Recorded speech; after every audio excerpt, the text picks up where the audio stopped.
do, what it do, what it do. It is your boy back at you once again, SportsRap CEO in the building because I am inside, and I'm here with you. I got some interesting topics I want to bring to you today. I know we spoke a little while back, and I mentioned to you about the changes for the NCAA new eligibility rules. So I'm going to give you some updates on that. Some of the stuff may sound familiar, but I'm going to give you some updates on that. Even a little backdrop on how they got to where they are now. The Major League Baseball has announced or proposed a 5-year max on deals for teams and players. So we're going to talk a little bit about that. And then we're going to talk a little bit of Sixers. Some of them scenarios that popped up, some suggested or not alleged, but some suggested trades that people came up with. So talk about that a little bit too. So the first thing I definitely want to do is I definitely want to jump right into this NCAA eligibility thing. Give me 1 second here. And I want to get to that first because I need to get all of that in. I don't want to be cut short on any of this. And again, I'm always here for the youth and also for parents. There may not be many youth tuned in right now, but for you parents that are tuned in, you can take this information and help your kids along. And it's always good that you know this information as well so you can follow along and be abreast in what's going on. All right. Once again, you know where I am. All right. At SportsRap CEO on Instagram and TikTok live right now. All right. Also in my bio, right, on Instagram and on TikTok. If you go in the bio, there's a listening link. All right. If you can't get me on the live stream, if you're still at work or you're in your car, whatever, somehow you can get it done, you can tune in. All right. Again, the link is in there. It's the listening link. You'll find it. Or just tap on the link in the bio and it'll take you straight to my voice. All right, so again, this was titled How the NCAA Changes Impact You as an Athlete. All right. So I am going to continue this. We'll start this. So eligibility is now age-based with 5 years to play. All right. The clock starts after the 19th birthday if they're not enrolled in college. And this caps the max age at 24 to play in college. All right, so you end up playing in college till you're 24. What up, Rock? What's going on? So you could play until you're 24. All right, so some interesting stuff here and the way some things have changed. And I'm going to talk about it. I'm going to go through it, and then I'll tell you what I think about a lot of it once we get through everything, get to the end of it. All right, so first thing is evaluation. All right, in 25-26, incoming and current players will be compared from their old and new criteria to see which ones fits the best. So again, I say to you, it's working for the athlete. They want to go with your 25 to 26 criteria, and they're going to judge that against the old criteria and the new criteria and decide which criteria is going to work best for you as an individual athlete, which I think is a good thing because that typically doesn't happen. So I definitely think that's a good thing and something workable. Thank you to all the people that have jumped in on TikTok. I appreciate that. Some of y'all, comment a little bit. Let me know y'all here. Let me know y'all live bodies. All right. High school eligibility rules. Okay. For graduates under 18, they have 5 years of eligibility and a 1-year gap. For graduates 19, they have a 4-year remaining and no gap. So again, remember, this is age-based, right? And your max is 24. So if you go in at 18, you have a gap year. If you come in at 19, you don't have that gap year because you're already 19. All right. And it's trickling down. So last time I did this, I didn't get into much detail with this part here. All right. Middle school and youth athletes. So this is like middle schools where you can start preparing yourself for this. And then it's just kids or athletes that play on AAU teams only, not really play in their high school or interscholastic or anything like that. All right, so reclassifying one time for academic reasons, depending on birth year, will not jeopardize college eligibility. Now, for everybody listening, I'm going to read that one again and make sure you understand it. All right, because in my opinion, some of this reclassifying has gotten out of hand, has gotten out of control. But these are the new rules, and this is what the first one says. Reclassifying one time for academic reasons. Y'all hear me? Academic reasons. All right? Depending on birth year, will not jeopardize your college eligibility. It has to be academic. Remember that. All right? Doing it more than once shortens your clock. And then check your age against the done by age 24 model. So no matter what, you only get until 24. Right? So once you hit 24, that's it. You're done.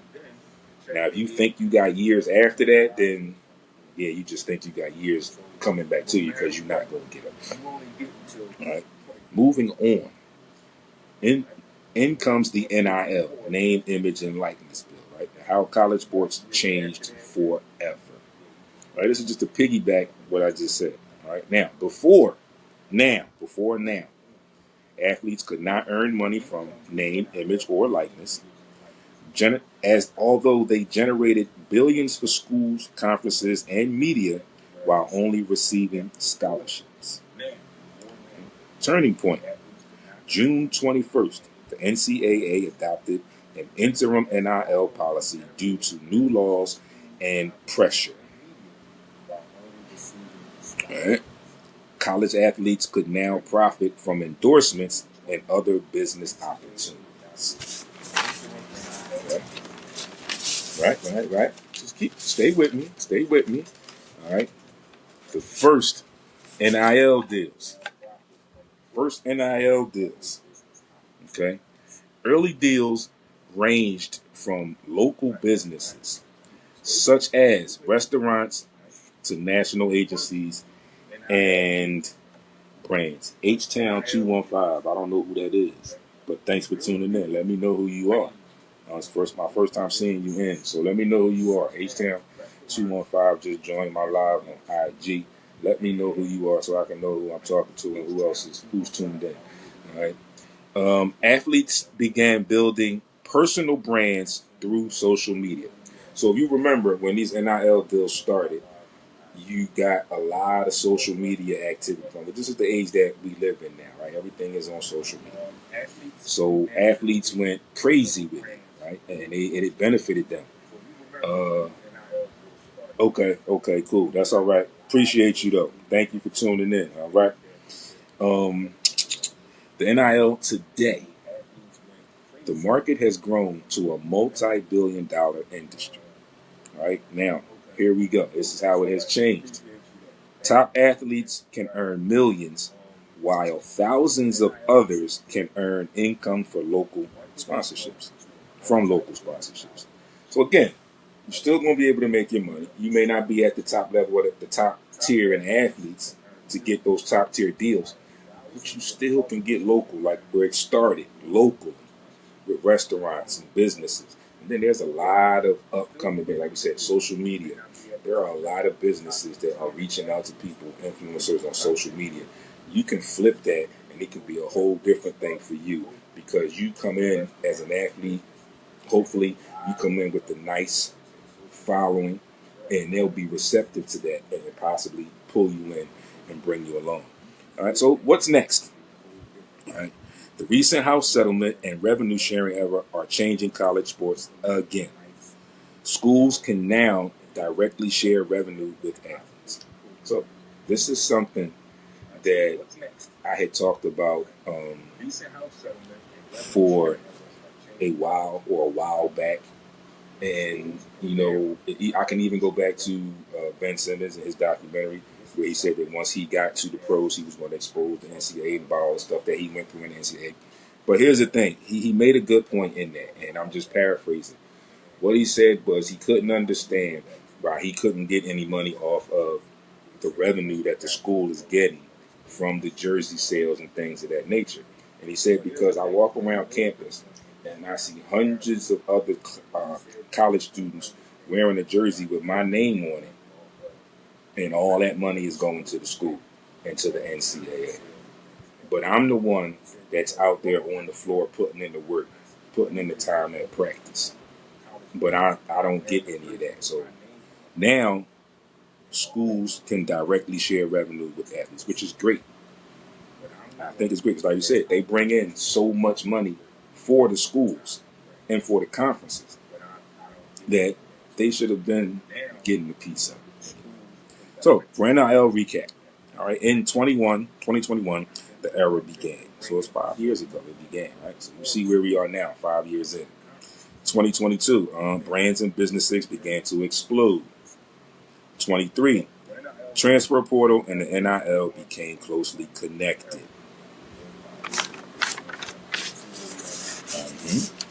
Became closely connected, right? In 2024, legal battles reshaped college athletics. In 2025, House settlement was passed, and now in 2026, the revenue sharing era begins. All right. So when I'll go back to the transfer portal, there's an important piece with how they say now they're kind of like together. So now with that transfer portal, what this new age-based thing, age-based model or program does is now as an athlete, you can get into that transfer portal, and if you're at the right age or you fit into the guidelines of the new model, you can now evaluate schools for playing time and now even NIL possibilities. Like before, it was just a transfer portal, just transferring schools because I didn't want like the playing time or I wanted to get more playing time, stuff like that. So now you can evaluate schools now for playing time and for the NIL deals, right? So again, it's benefiting the athletes. So in all that talk, all that I just gave you, right? It's something that athletes need to be abreast with. Again, like I mentioned in the opening, parents also need to be in tune with this is what's going on. Because again, it's just as simple as that. You need to know what's going on. And I understand a lot of you, along with your young athletes, have those aspirations of making it to that highest level of being a professional athlete. But deep down inside, and the truth of the matter is, we do know that everyone is not going to make it. But you have guidelines now where you can put yourself in a position to be in an even better position to make that step going into college and possibly moving on forward. And again, professional basketball doesn't always have to mean the NBA right away. You can go overseas and play and work your way back like several people have done. It's been done. All right. So, with that being said, again, you have to take into consideration how the NCAA wants things simple now. So they created this model, right? And if you fit into the model, fine. Right? They're giving you till age 24. And at that point, it's also working a little bit for the NCAA because speaking of basketball in particular, we have so many one and dones, two and dones, right? And once you leave to go pro, you cannot get those years back. Like you'll be considered pro. You can go back to school on your own dollar, but you won't get those years back that you left, those last 2 years or whatever. They're chalked up anyway. But that kind of helps the NCAA in a way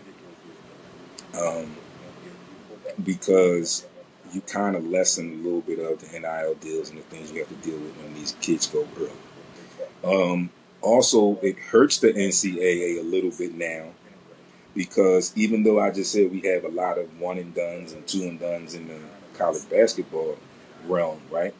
Now, the way that they can earn money, there's no real rush for them to leave now. Like it used to be a rush. I need to take care of my family and I can possibly make this money and this, that, and the third. Right now, the way things have changed and the way the NILs have been booming, there's no real need to rush to go to the NBA, right? Like there was a report out, and I brought it to the table when it came out a while ago. Me and my friends talked about it. Bryce Young makes like $2,000 something a day, right? And as of right now, he didn't even play his first year, but he has like a major NIL deal that pays him whatever. I think it's like $2,000 something crazy per day, not like per week, whatever. It's like per day. I mean, he probably doesn't get it every day, but you understand what I mean. And so that deal, and then, like I said, take away everything that he is, LeBron's son. But think about other athletes that are not offspring of professional athletes. There are some others that have made deals where they have decided, nah, I don't need to go yet. Or they are walking in with their own money already. Some of them are walking into the NBA even if they leave early. Some of them are going in millionaires already, or very close to millionaires already. So again, it doesn't put that urgency anymore to leave college. So it's like now I can evaluate if I'm thinking about making myself eligible. I know my window, but I can withdraw from the draft. So it's like now I can put my name in here, year 2, sophomore year, see what happens. If I don't like where I would be at, then I know I can go back, play my junior year, work on my game. I'll know what I need to work on at that point as well. And I'm still making money off my NIL, right? And again, like going back to school on the social media aspect, that's going to boost you even more because like now you came back. People thought you were not lost, but people thought you were gone. And then you withdraw from the draft and you come back for another year. And it's like, oh yeah, we back. We right back where we at. You know, we'll be a little bit better. So it happens. And so I see how things could work somewhat on both sides. But again, for me, in my opinion, I definitely feel like it works better. It's going to work more for the athlete because, like I said, you're going to get evaluated depending on your age against your old model and the new model. Your criteria will be judged between the two, and they'll take whatever one is the best. There are also other aspects in it where they evaluate and things are set up where you can do certain things that will make the best for you and then put you in a position where you can be successful in a lot of ways, right? And also make it so that now it appears that the NCAA has your best interest at hand, where they're going to make things work for you if you fit the model, if you are doing what you said, what you're supposed to do within the model. Things get to a snag, they're going to do what's best for you, either way it goes. And I think that's a great thing, as opposed to just leaving kids hanging out to dry, uncertain of what their next move may be. In this situation, something will come up, and it'll be allegedly, or it'll be more than likely the best decision for that particular individual athlete. So, to wrap that all up, like I said, it works for me, in my opinion. It works for both sides. A little bit more for the athlete, in my opinion. And I'm glad that it has changed that way.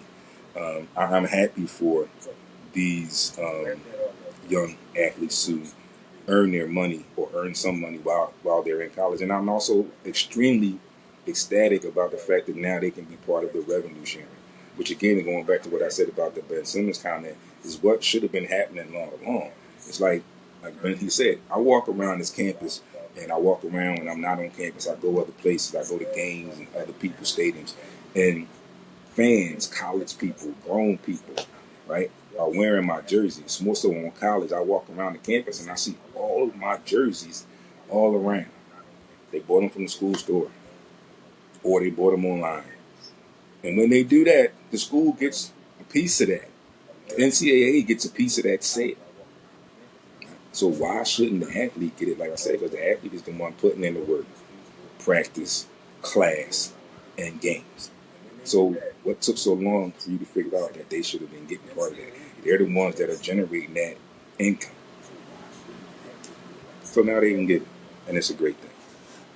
So you see me wearing my Phillies hat, right? I am repping my Phillies. I know I'm Philly, all 4 teams, right? Philly all out.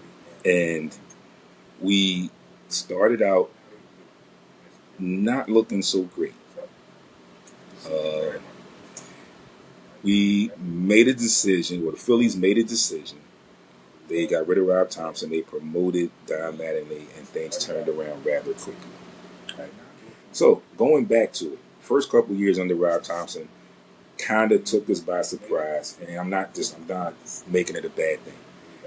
They got to certain points and they underachieved. The one thing I will say that I did not really care for, really understand about Rob Thompson was he was so many times too stoic for me. Too, in my opinion, delayed in decision making. And it eventually came back and got him fired from the job, removed from the job. Right? So they bring in Don Mattingly. And Don Mattingly makes a turnaround. Right? Like the Phillies have been playing some really, really good ball past month, if you will. Right? The only team in MLB history to win, 2 or 3 games, ninth inning home runs, or ninth inning home runs to win the game. So many games that they've had over the last couple of weeks have been comeback games. They are now scoring runs. We talked about that earlier in the season, where it's like, we couldn't score runs. Like, we jump out on teams 2-0, 4-0, and then we don't score, and they end up scoring 7, 8, 9 runs, and we score nothing else. That has flipped now. The Phillies are now scoring runs, and they have that spunk. So when they come back, they have some comeback in them. So, speaking of that, all right, I'm going to stay with Major League Baseball. And Major League Baseball has proposed a 5-year max deal plan. All right, and it is like 15 points to this. All right, and I'm going to go through these points. All right, the first one, just like I said, the league has proposed a salary cap and a floor system. So again, we know baseball was a little odd as far as the payments out. There wasn't really never a cap. And not really ever a floor. But now they propose a salary cap on teams and a floor system. Right? Outside free agent caps at 5 years when switching teams. So, like the NBA has those maxes and their super maxes and whatever, Major League Baseball says free agency, you go somewhere else, max you're going to get is a 5-year deal. Teams can re-sign their own players for up to 6 years, which is very similar to the NBA when they have the unrestricted and the restricted free agents, right? For restricted free agents, you can re-sign your players for a little bit more in the NBA. So now they kind of have that very similar thing in Major League Baseball. So now teams that can re-sign their own players for up to 6 years. So you can re-sign your player for a max deal, but instead of it being only 5, you can actually give your own player another year, and make it 6 years. All right, you call it the cornerstone of player provision, which is basically MLB bird rights. We know how that plays out, right? All right, if you switch teams, right, you get a 5-year, 202 max. If you stay, you get a 6-year, $265 million max. So here's how things will kind of work out for these free agents. Like when you do the math on that and you think about it, okay, I'm up for free agency, right? I go to a team. Like we said, there's a cap and there's a floor now. So I go to trade teams, go to another team, and am I really going to leave $63 million on the table if I don't have to? Now, unless there's a situation where I need to change the scenery, the team is not good, or I don't feel like I have a place in this situation, then I might want to go and leave that on the table. But, it's going to be a lot of decision making for free agents in this situation. All right, the minimum salary will jump up to $1 million in next season in 2027. Right? You hit free agency at the 5 year if you reach it by age 30. It's a little confusing. Right? Goodbye to deferred contracts and the qualifying offers. Right? So now there's no like super free agency like they have in the NFL and in the NBA. My guy Jay Blake, thanks for jumping in. There's no there's no deferred contracts and qualifying offers is going. All right. A floor of 171.2 million and a ceiling of 245.3 per team. Right, that's where the salary cap is going. Right? You can go up to 245.3 million. That is your cap. Right. The league says it splits revenue with players 50-50. So they're proposing that they're going to split revenue with players 50-50. And this has become a big thing in that professional sports realm. Revenue sharing. How much do the players get in revenue sharing? And again, it goes back to that same thing I said about the NCAA. The players are the ones out there making the plays and doing the dirty work and the practices and things of that nature. And in the grand scheme, at this level, when people buy tickets to come to games, they don't come to see the general manager, the president of operations. Heck, they really don't even come to see the coach or the manager on the baseball field. They come to see the players that are actually playing on the field, whether it be for their home team or if it's a team, player that they like on another team or something. They go to see the players play. So they should get that split. All right. Now they say players are guaranteed a 50% split of the revenue when the revenue rises. Player salary pool also will rise. All right. The revenue from all local media is centralized and shared equally, letting Major League Baseball address the local market blackouts. That's another thing that needs to be worked out. There are times when you can't see Phillies games here in Philly because of those blackouts, because of Major League Baseball. So they look to change that as well. If the cap hit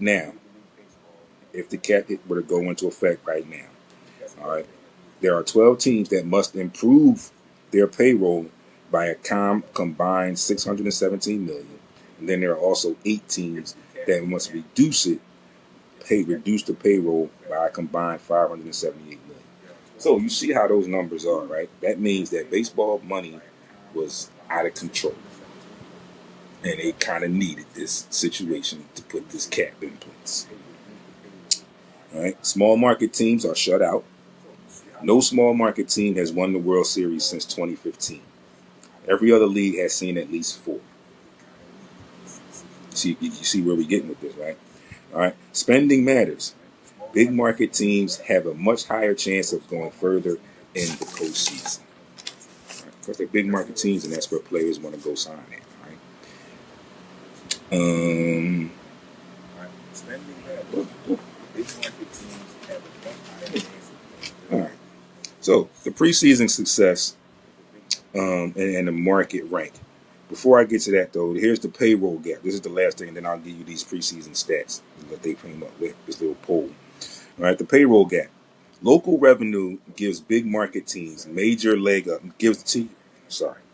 Local revenue gives big market teams a major leg up in funds to reinvest in their clubs. Total major league payroll. Local revenue gives big market teams major leg up. So they already have some leverage, right? So now this payroll gap gives them even more funds. It gives them a heads up to reinvest in their own club. All right. So preseason success by a market rank from 2015 up to 2025, right before this season. So to reach the playoffs throughout this year, there was 108 teams that reached the playoffs. The top half, 63%. The bottom half, 37%. 1 to 7 times. All right. To reach the league championship series over this span, 40 teams. Top half, 77.5. Bottom half, 22.5. 3 times. Reach the World Series, 20 teams. Top half, 85. Bottom half, 15. 6 times. And then won the World Series. 10 teams. Top half, 90. Bottom half, 10. 9 times. All right. So with that being said, things are going to change in Major League Baseball. Right? And, I mean, I kind of like it. Like I just told you that one stat where certain teams that are up got to drop drop 600 and something million, and the other one's got to go up 500 and something million. It's like, listen, again, that means baseball money was like all over the place, right? It was all over the place, and it's crazy because it was always said, it was always talked about when you talk about the major sports, that if you really, really, really wanted to make some money, you would try to play baseball. Because when you think about it, out of all the four major sports here in America that we listen to, baseball, NFL, football, hockey, and basketball. Baseball, you can play the longest, right? You can play the longest in baseball. As far as your age and things, you can play the longest. Also, baseball is the longest season of the four major sports, and it's the only one that doesn't cross over years. So, think about it, right? And as you know, Major League Baseball will be coming up on the All-Star Game next weekend, starting 10th that Friday with the HBCU Swingman Classic. I'm going to give you the schedule. Yo, bro, what's good? Thanks for checking in. I appreciate it. So, Major League All-Star Weekend is here in Philadelphia this year. I am going to attempt to get to the Swingman Classic. This is my first time hearing about this, first time seeing it. If I can get a ticket, so I'm going to do everything I can to get in there and get me a ticket. Take a couple friends with me and enjoy the atmosphere. So that's Friday, July the 10th at Citizens Bank Park. Then there's the Capital One All-Star Village from July 11th through the 14th, which is the whole weekend starting that Saturday at the Convention Center. There's All-Star Saturday with the Futures game. That's the 12th at Citizens Bank Park as well. The T-Mobile Home Run Derby is the 13th. Citizens Bank Park also will be broadcast on Netflix. All-Star Red Carpet Show, 7:14 at Independence Mall.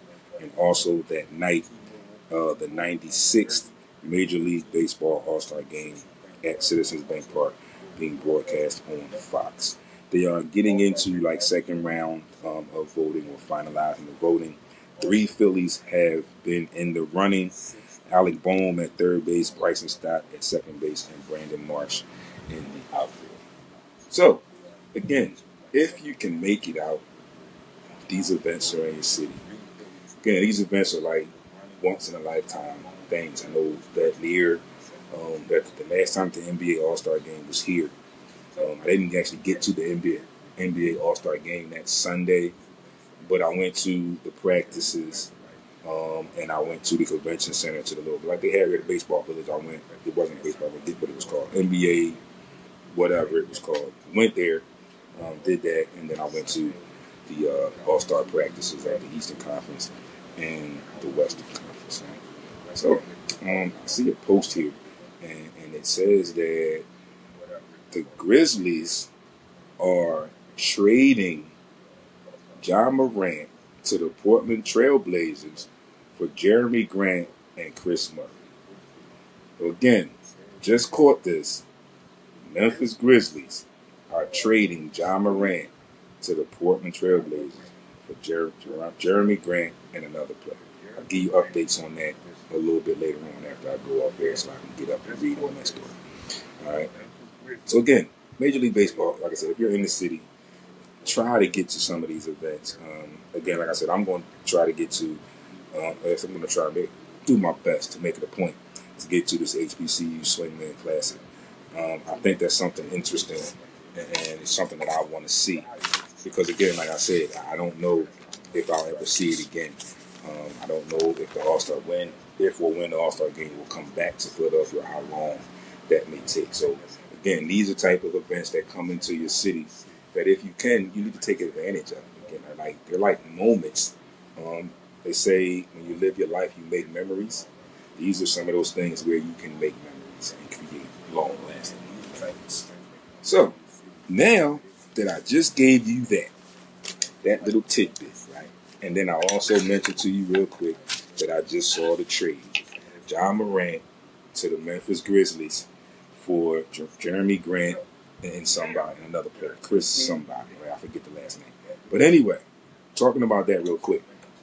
we all knew that something like this was coming, right? We just didn't know when or how they were going to do it, because you got the vibe that the Grizzlies are looking to make a change, like now with John Morant. But before I get into that, before that, they traded away um, the other player they had, the tall guy. I forget his name now. I can't think of his name. Traded him away, right? Then now you figure we get back to the John Morant thing. All of his off-court antics, right, are things that kind of kept teams away from him. So I'm guessing that Memphis had to get creative, or there's some other inner workings in the deal that haven't been put out to the media yet to make this deal go through. Because I just saw earlier today and a couple of days ago, matter of fact, pretty much the entire weekend, that the Portland Trailblazers were also interested in making a move for Jaylen Brown. And in that decision, or in that move there, or that deal, I heard that the Boston Celtics are asking for a ridiculous amount of draft picks uh, in return. And there's just not a lot of teams around the NBA that have that many draft picks to be giving up at this point, or who would want to be giving up that much draft capital. Just saw the Atlanta Hawks are declining the team option for Jonathan Kuminga, which would arguably make him a unrestricted free agent. Mike Gansey, Josh Harris, are y'all listening? Are y'all paying attention? You know free agency starts tomorrow, 6 p.m. But y'all can get on the phone and y'all can start talking about some things now. Y'all can be paying attention. So, that being said, we'll talk some Sixers off season. So we know there are some things that need to be done. We know that it's going to be really crazy, probably long off season for our Sixers. And there's some early talk right now where people are already saying that we'll never win anything with Joel Embiid. We won't win anything until we get rid of him. I honestly don't think that's the total problem, and I understand where they're coming from with that, because he's typically never healthy for the full season, and then he's also arguably a lot more times than not fully healthy for the playoffs. But we also know that when you do have him on the court, he's arguably the best center in the league right now. Where the problem came in my opinion, was there was never a true solid backup that could generate some offense, or there were centers and there were coaches who did not utilize them correctly. These are just my thoughts. Right? So, again, with the Sixers draft this year, having only that one pick at 22 in round one, hey, Natasha Saunders, long time. I am happy to see you tuning in. I definitely appreciate the support. And they draft another guard, right? And I get it. Everything that I heard, what Mike Gansey said, and what their prospectus was in making the move that they made. They want to try and get Tyrese Maxey off the ball a little bit. They want to utilize some of his other schools. I get that, right? But when I said way back when that I felt like the team should have to start thinking about building around VJ and Maxey, this is not what I meant. So I also felt like there were players that could have been had as far as positions of more necessary need. We definitely need shooting. We definitely need some bigs. Right? We were undersized a lot. We were undersized. There was another young man who was a forward, I think, Koa Pete, who was actually trying to get himself to the Sixers and ultimately went at 30. But thinking and listening to their plans. I'm not saying I'm great with it. I'm saying from a basketball standpoint, I kind of understand it. But I have to see some of it. And I have to see some training camp and see what the projections are, what the possibilities could be, how they intend to bring this together. But they also, again, they have to get some shooters. Right? They have to get some shooters. Right? And again, that other guard piece with foul line is also because Maxey and VJ led the league in minutes played. You need to cut that down some. Absolutely. So I get it. Like I said, I get it. Basketball-wise, I understand some of the things that they said about it, but I still got to see it. Right? I got to see how they plan on working it in, and what the game plan is for it. All right. So I'm gonna run through some NBA stuff and some more Sixers stuff mixed in here. First, the first major trade that we heard about this offseason, and it had been talked about for a couple of years now, and it finally happened. Giannis, so the Bucks and the Heat made a trade. And again, people have been talking about it. I even said it myself. I feel like the Heat got fleeced. Then there are some people that believe, okay, but this Pat Riley's still there, so he can make this work. But understand this. This is the NBA. Right. So here's the trade. The Bucks send to the Miami Heat Giannis and Bobby Portis. Like two of the biggest pieces remaining on that Milwaukee Bucks team. They had already traded away Drew Holiday. They had already traded away Chris Middleton, who I felt was their go-to guy late in games other than Giannis. But then you had Giannis and Bobby Portis, and now you move them. So it's like, okay. But in return, the Milwaukee Bucks did get Tyler Hero, Khalil Ware, Jaime Jaquez, and Kasparas Shakasunas. Right? Players. Then they got the number 13 pick this year. They got 2 unprotected firsts in 2031 and 2033. In 2030, they got a pick swap. And in 33, they get a second round pick. So you tell me, just listening to that, you couldn't debate and say that the Miami Heat got fleeced? Very easy to see. Stats don't lie, numbers don't lie.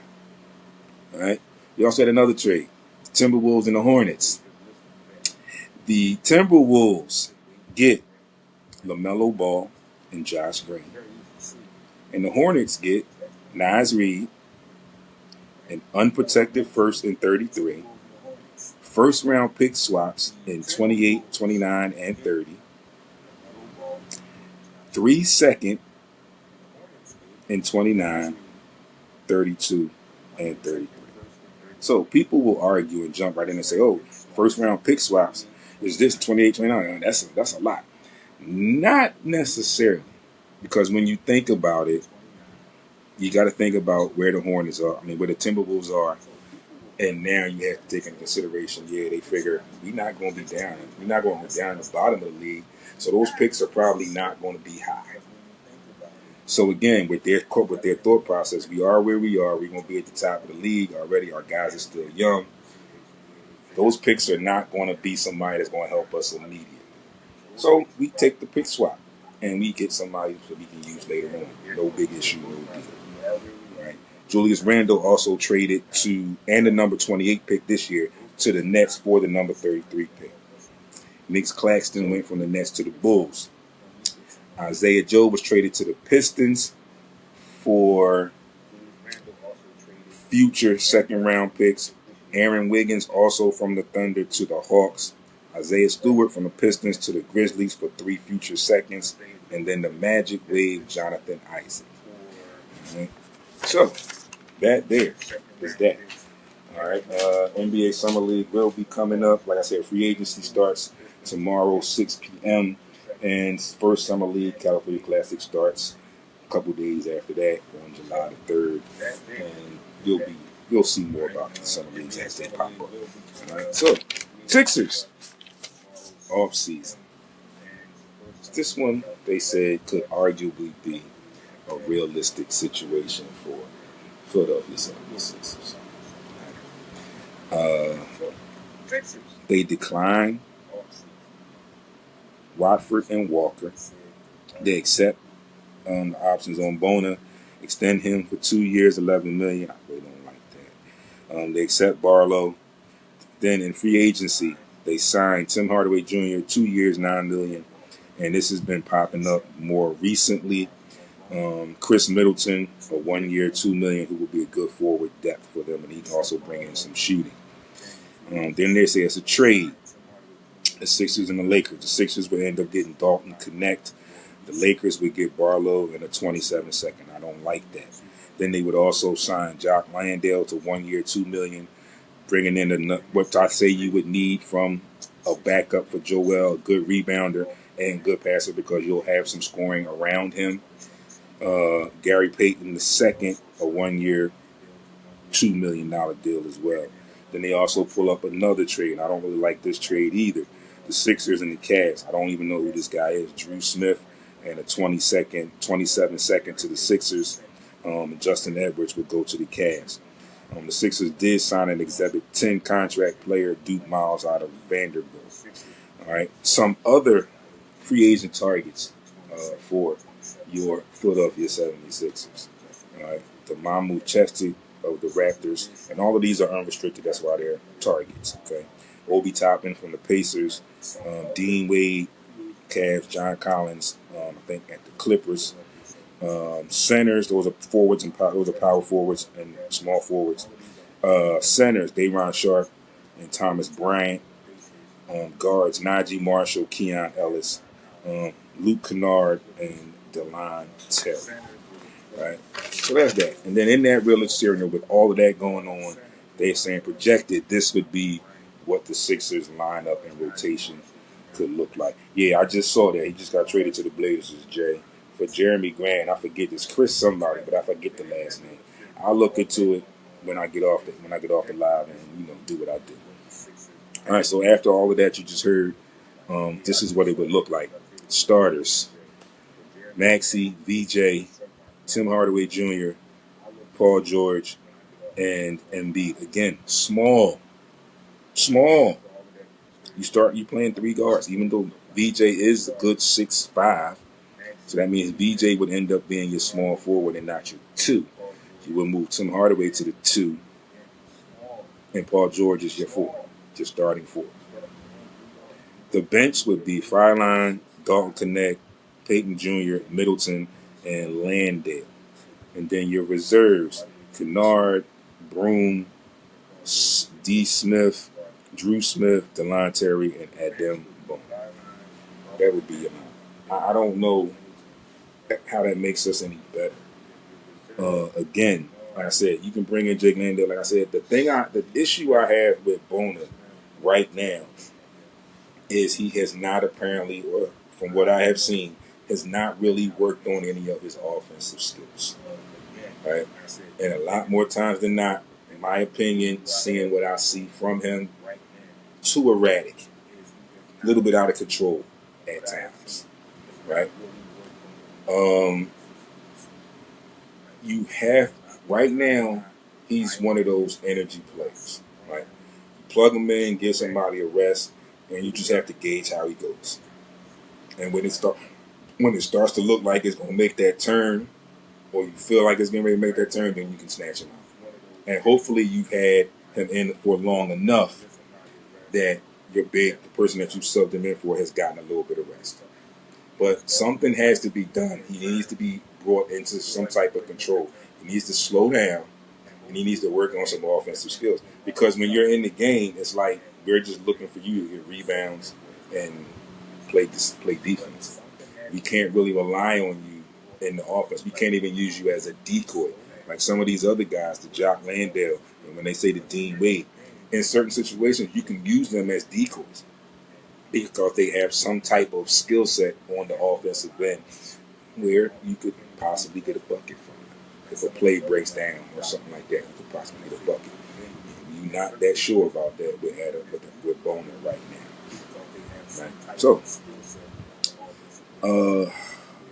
speaking of that, um, you know, I mentioned to you that Kuminga also, the Hawks declined this. He didn't really want to be there, and I thought he wanted out anyway. So there's another name that could possibly pop up eventually on the Sixers list, Jonathan Kuminga. But again, the Sixers have to be very strategic. They still have a decision to make with Kelly Oubre and Quentin Grimes, right? Me, I told people if I'm doing it and I have to let one of them go, I'm going to let Quentin Grimes go. Because just in my opinion, barring the injuries that he had, in my opinion, Kelly Oubre was more consistent. He was more consistently consistent for us, if you understand what I mean when I say that. There were times when Quentin Grimes was great for us, and then there were times when he was a little erratic, and then there were also times when he was not so great. With Kelly Oubre, there were times when he was great for us, threw in some injuries here and there, but he came back and then he was good for us, right? So, like I said, in my opinion, however you can do it, and he's a fan favorite as well. He said he likes it here. I would bring back Kelly Oubre, and again, I talked about this maybe last week or 2 weeks ago. Let Quentin Grimes walk, because I think Quentin Grimes is going to put himself in that same situation that he did before he came back to the Sixers for this past season. He's going to price himself high. He's going to price himself out of free agents. And he's going to have to tuck his tail somewhat like he did, for lack of a better phrase, and possibly come back to the Sixers or go somewhere else where somebody can give him a little bit more money. But I do have that feeling that he's going to try and put himself at that 20-something million a year. And you didn't show enough of that this year for you to get that. So I don't understand how you're going to put yourself there. But again, like they say, they're going to bet on themselves, you're going to gamble on yourself. And again, you can gamble on yourself. You can do that, but I still don't think you're going to get that amount of money. You're not going to get that money. So, with that being said, folks, I thank everyone for tuning in. I definitely, my regulars and my folks on Instagram, all of the people on TikTok that joined in, I definitely appreciate. Shout outs to my bro, DJ CG on TikTok. If you have not heard, you have not been tuned in, if you missed one, it was last night. I'm going to throw it in some mixes. He is on the radio station. So again, hit that link, that listening link in my bio, right?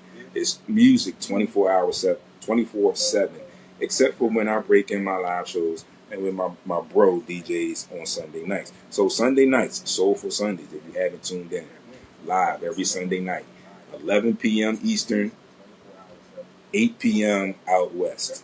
Right? Make sure y'all tap in and check my bro out. Again, you can put the music on while you chilling around the house, right? You getting your stuff ready for the week. You meal prepping, you clothes prepping, whatever. Got a little late. Throw that Soulful Sundays on. It's always some music that'll get you in the groove and maybe even get you to calm down a little bit, prepare yourself a bit, and take that into consideration. So again, like I said, and make sure you go follow him on TikTok, all right? DJ CG on TikTok, right? Tell him SportsRap sent you. I know he's tuned in, but tell him SportsRap sent you. And then make sure you check in and get that listening link and tune in on Sundays. So again, as always, thank you all for tuning in. As always, I definitely appreciate it. Gorilla Main, thanks for tuning in. I definitely appreciate you all tuning in. I hope you enjoyed the information. Again, we started off with the eligibility for NCAA parents. If you have any questions later on after the video is posted, after you watch it again, please just get in my DM and ask the questions. I will answer them for you, or I will get you answers the best that I can. But again, like I always say, Monday, we are getting ready to hit some hot days this week. A couple days are going to be in the hundreds, and we're going to reach the 90s, I think, starting tomorrow, if not starting on Wednesday. But nonetheless, it's Monday. Enjoy the summer. If you're on your way home, take your time getting home. Be great on purpose, as always. Right? You know where to find me at SportsRap CEO, Instagram, TikTok, and Threads. All right. Make sure you hit that YouTube page, the YouTube channel. I'm sorry. You know what to do over there. First thing you do, you subscribe to the channel. Second thing you do, you check out the videos, and then you hit the thumbs up on the videos that you like. And then the third thing, you hit that bell so you'll be alerted when new content is up. Also, get into my bio, hit that link, right? That listening link. Music, 24/7, all right, worldwide. DJs, artists, if you want your music played on Heat 100 Radio, which is where we are, Heat 100 Radio, y'all know us. If you want your music played, get in my DM for more info, or send music, clean music, MP3 format to dsg2266 at gmail.com. All right, that's my email for the music stuff. It's easy for me to transfer from there. Again, dsg2266 at gmail.com. Or if you need more information, just hit my DM with what you want to know, and I will answer your questions for you. All right. Till next week, see y'all in traffic all week on social media. Thanks everybody for tuning in. Peace.